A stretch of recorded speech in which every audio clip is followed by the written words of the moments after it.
Your support helps us bring you programs you love. Go to wyomingpbs.org, click on Support, and become a sustaining member or an annual member. It's easy and secure. Thank you.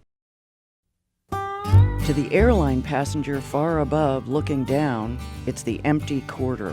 To tourists driving through, it's a brutal environment. And they ask each other, how in the world could anybody ever survive here? But the people who know it say, every place is somebody's piece of heaven. Even in the middle of nowhere. You take your troubles with you, but maybe I can feel brand new again. Oh, cross the line.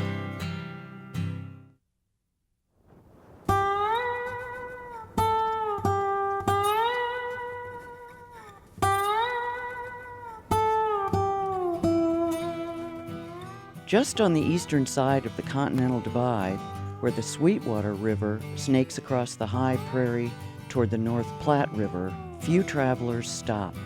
Today, they may be driving on to Yellowstone.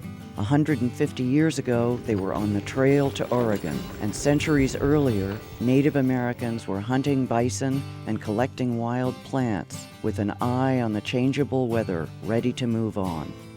Wyoming was always known for the harshness of its climate and the difficulty of establishing a settlement here compared to an awful lot of the rest of the country. To a lot of people, Wyoming was a place you passed through. But the people who traveled through, and some who held on a while, left a lot of history behind, layer upon layer, like the geology that underlies this rugged surface. And so, from Independence Rock, west along the Sweetwater River, through Devil's Gate, we peel back a few of those layers. The Mormon pioneers, the Oregon pioneers, the California pioneers, the Pony Express, the freighters, the military presence, the mail stations, the mountaineers, and even back to the Native Americans, because it's such a dramatic story and such a multi-layered story. Really, there's so much history here, so many different versions competing with each other, some of them often quite different, that it gets to be a matter of who gets to tell the story. It takes a special eye to see what's embedded in this landscape, and one place to look for its stories is atop that pioneer landmark, Independence Rock. I love being up here because so many times and people seem simultaneous. So much history is visible from this single spot. The interesting thing about this particular piece of land out here is that it holds so many stories that when you look at the country around here, it's so easy to imagine them because the country is so physically unchanged.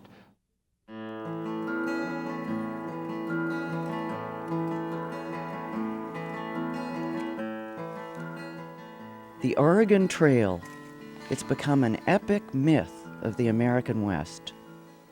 3 major Western trails, the Oregon, the California, the Mormon, braided together here along the Sweetwater River. And the immigrants trekked bravely into more weather, more altitude, more risks, and fewer options. Virtually every pioneer that headed west in the 19th century came right through that gap right there. That number is somewhere in the neighborhood of 350 to 500,000 immigrants came right through that gap. That's exactly what was going on in 1850. They were passing through.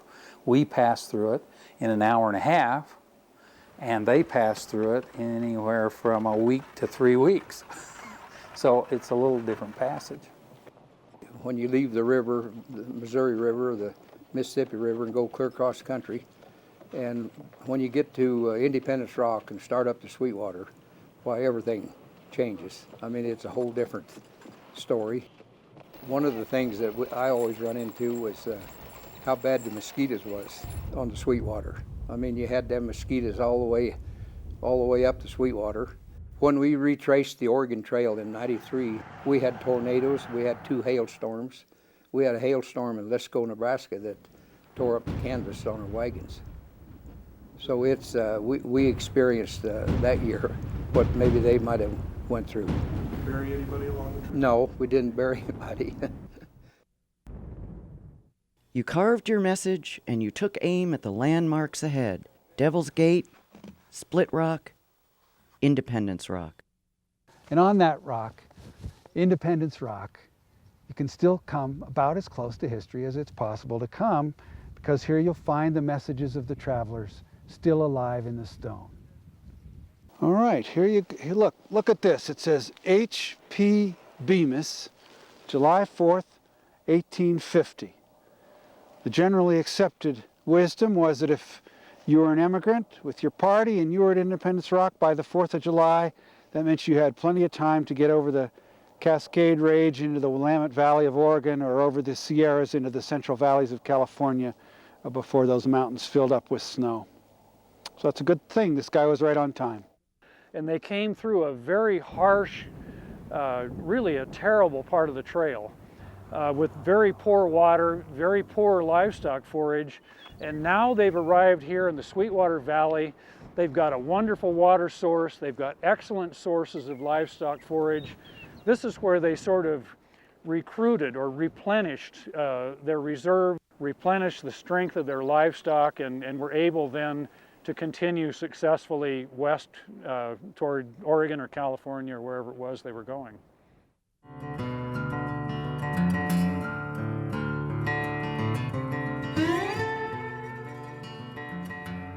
But not every trip through this gap was successful. In 1856, a group of impoverished Mormons from England made the trek to Salt Lake the hard way. The problem was that many of the converts didn't have the money to come to America and buy a wagon and buy a team and come to Salt Lake City. Brigham Young had the idea and the dream of handcarts, which cut the price 1/7 or so. They wanted to come so badly that two of the companies, one of which was the Martin Company, left late in the year. Everything went wrong. They went to Iowa City by railroad from New York. It was too late in the year. No handcarts. They had to make their handcarts. They didn't have the lumber for them, so they had to make them out of green lumber. You can imagine what happened when they got up on the prairies, the dry prairies with that green lumber handcart. So that just everything that went wrong, Murphy's Law, went wrong. Even in today's more comfortable world, this has been a difficult area to travel. It's been hard to find motel beds, descriptive markers, or museums. But that began to change when the Church of Jesus Christ of Latter-day Saints decided to take on a bigger role in protecting and explaining the sites important to Mormons, including the one right next to Devil's Gate, Martin's Cove.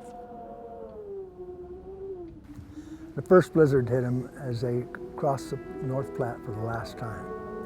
It was cold and the water was freezing and ice in the water, and they took them all day to cross with those carts. Now you're talking about almost 600 people here. When they got on the other side, they were exhausted and frozen and cold. They got just about a half a mile up from the river, and that's as far as they could go. Their tents were frozen. Most of them just crawled under the canvas for the night to get out of the storm. In the morning, 13 people were dead from exhaustion. For years, there was a silence that surrounded the handcart experience. And people didn't talk about it. It was very hushed. It was one of those sad things that they wanted to forget. It was a thing, I think, that they worried if they talked about, they would be seen as condemning the experience. And so it just was not talked about at the time. Yeah. You know, this story for a long time had not received a lot of attention outside of certain circles. You know, Latter-day Saints, Western historians. Part of that, I think, involves the idea that, you know, sometimes we need heroes and we need good stories. And there are some great elements in this story. I first visited Martin's Cove when I was 6 years old. And I had always been interested in handcart people because My great-grandfather, Nels Peter Ibsen, was a handcart pioneer. I was asked in 1992 to negotiate an easement across Sun Land into Martin's Cove by the church, and perhaps buying the ranch. Because you think of the different symbols of the LDS Church, you think of the Salt Lake Temple spires, and another symbol is the handcart, because it's the only group that ever used a handcart in a transcontinental migration. Though the Martin's Cove site can be reached through the LDS Visitor Center, it's on public land, and there has been some tension between the church and the U.S. Bureau of Land Management about interpreting the history on site. Historians express concern about romanticizing the handcart story, and even the location is open to debate among some. President of the Mormon Church, and another man, George Albert Smith, who later became the president of the Mormon Church. And in 1931, Smith went, after visiting Devil's Gate and visiting Independence Rock, went back to Salt Lake City and told the Deseret News he had found Martin's Cove. He had found the spot where the suffering handcart pioneers had pulled up out of the weather and died, a lot of them. And so ever since then, that sort of became the official spot, largely really because George Albert Smith said so. You know, a lot of people view that there is maybe a conflict between the sacred and the historically accurate. I've discovered that Latter-day Saints have little to worry about their history, to be concerned about it, and that these fit very nicely together. We believe that this is the restored church on the earth, and as a result, we believe that if God is involved, that there really is not a controversy.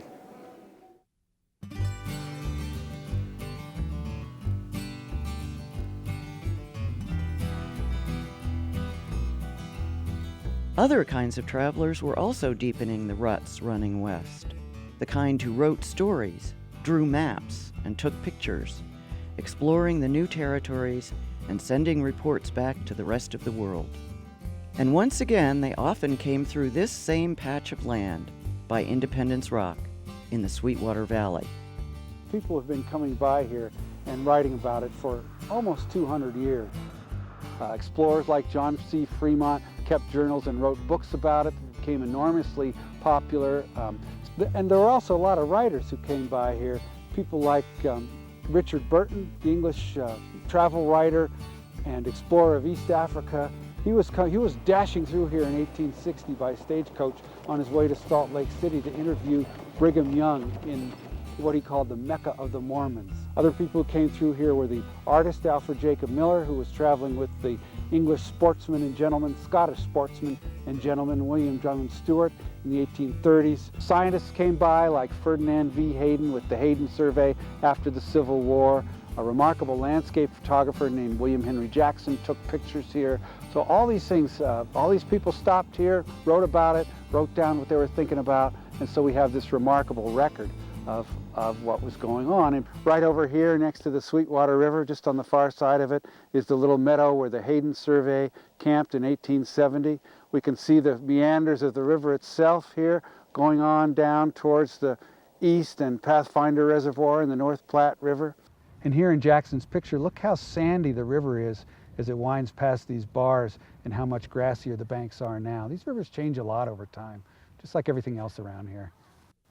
They were government scientists. They weren't surveyors in the way we think of a land surveyor now, but they were a variety of kind of scientists, and they were really, Congress sent them out here because they wanted them to investigate the land and to map the land, but also to find out what was exploitable, to find the minerals and to find the crop possibilities of the West. And one place in the valley which never failed to catch the eye of artists or move the pen of writers was Devil's Gate. This is such a dramatic spot so that a woman named Sarah Sutton, who came through here in 1854, would use the word sublime and talk about how these Rocky Mountains really were rocky, especially compared to the hills of Ohio where she was from. Artists painted the spot. Alfred Jacob Miller painted great pictures of Devil's Gate here in the 1830s. William Henry Jackson also was very taken with this spot. It was a splendid and romantic site at the time when there was a whole vocabulary of the dramatic, the sublime, and the picturesque to talk about landscape and how we looked at it. This place right here was one of the centers of that feeling because it showed God in nature. But while the writers and artists found beauty, the surveyors found value. And soon the nomadic Indians and immigrants and traders would be replaced by people ready to stake a claim in the middle of nowhere.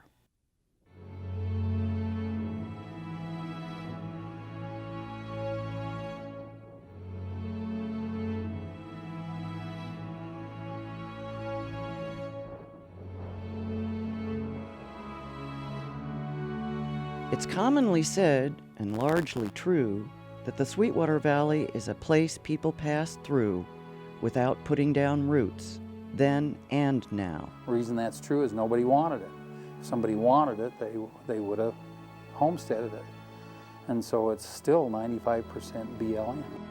But in the 1870s, somebody did want it, because what they saw was quite different from what the immigrants saw trudging by.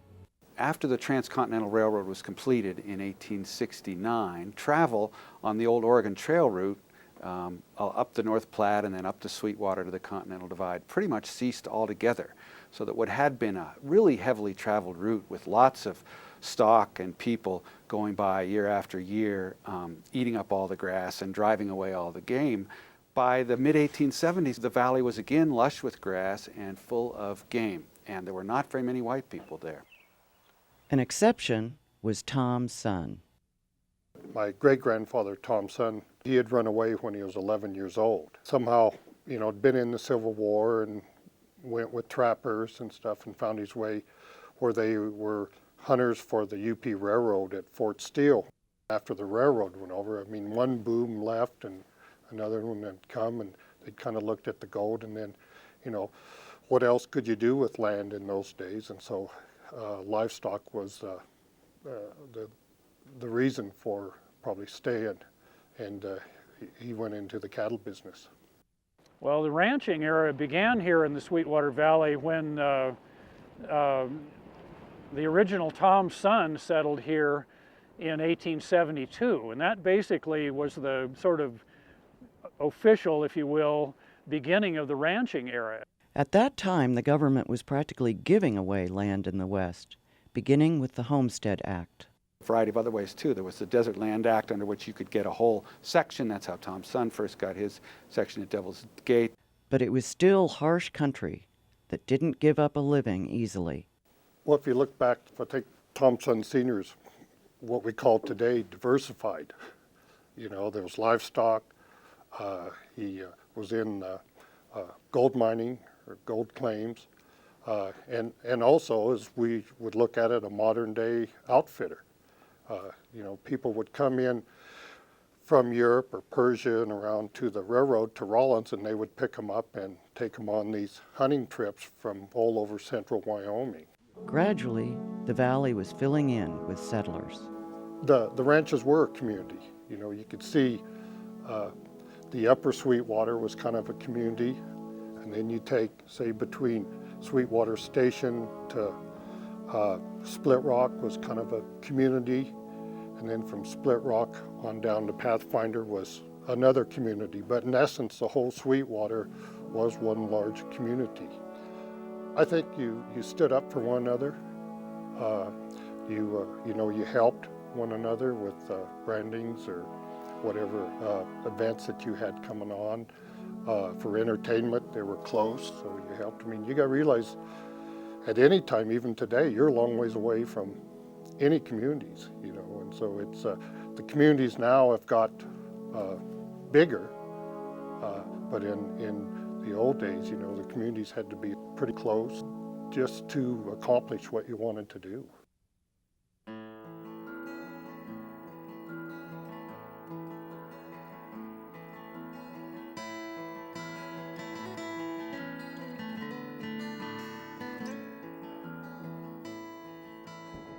Not everyone in the valley was considered part of that community.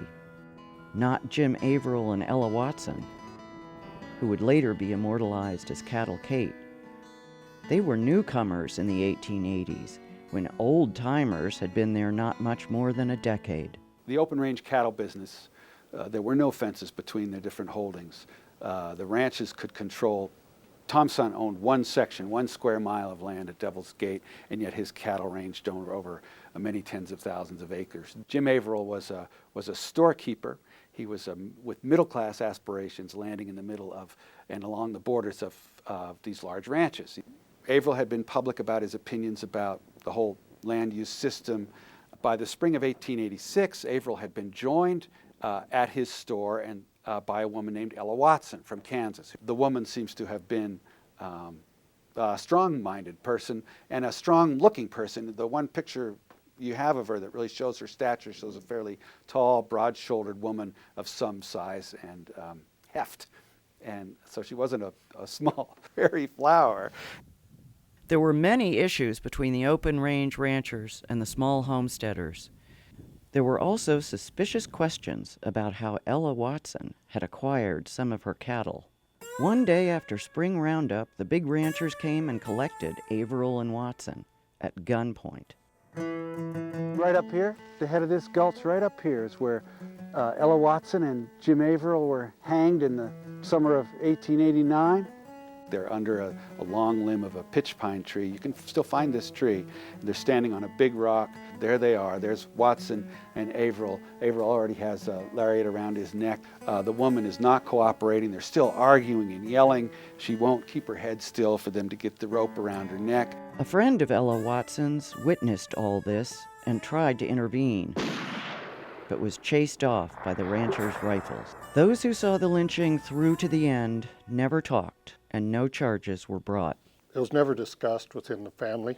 A lot of people have written about it in books or this or that, and I'm not sure anybody has found the real story, the truth, but you have to realize the people that were allegedly involved were business people. They just didn't wake up one morning and says, let's go hang a couple people. Nobody has ever said or come up with the answer to me, why did it happen? I mean, what brought these people to do it? They're all law-abiding people. You know, what caused them to do that? I don't want to make light on the situation because it was, if they did do it, it was a terrible action. But the moral overreaching of power is what's really important about that story. There's lots of conflicts in the West and lots of conflicts in the world, but most of them don't end in lynchings.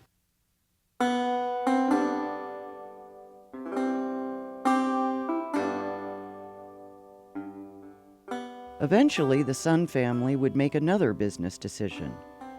They had been settled in the Sweetwater Valley for an incredibly long time by non-Indian standards, since 1872. The Sun family was here at Devil's Gate until 1997 when they sold their core properties here to the LDS Church.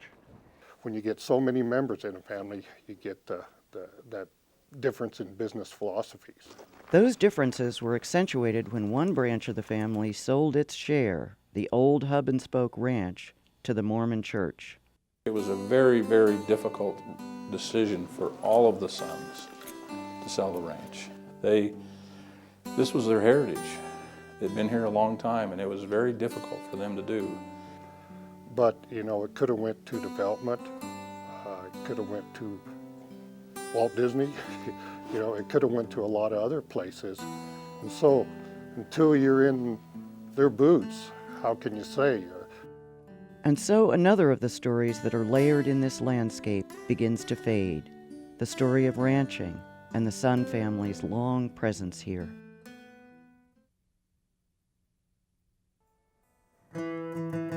Where so much happened and so little is evident, certain stories overshadow the more layered, complex history. Today, it's the Mormon Church at Martin's Cove. But they're not the first to put their stamp on the past. In the 1930s, it was the Boy Scouts and the Oregon Trail aficionados holding a gala gathering at Independence Rock. There was a didactic streak in the organization of that event, I think. It's pretty clear that the organizers wanted those Boy Scouts to learn an inspirational version of American history. I do think, though, that there is such a wonderful mix of history here that it would be nice if there were some kind of preservation going on here that really felt loyal to that mix more than to any one story, whether it's the lynching story or the Martin's Cove story or any of 10 or 50 other stories, some way to tell them simultaneously and what they all had to do with each other would be good. We have 100,000 people a summer, and they're coming here to experience that history that's in this valley. Western history is of worldwide interest. Western culture is of worldwide interest. There's a Wyoming fly fishing shop in Paris. What really happened is important, and the reason it's important is so we can learn from it. If we have it wrong, then we're learning the wrong things. If we have it right, then we can think clearly and honestly about the decisions people made in difficult times and to see if maybe we could have made better ones. If I could have my way, the whole Sweetwater Valley, in fact the whole Oregon-California Mormon Trail would be a national park so that we could love and understand the entire history.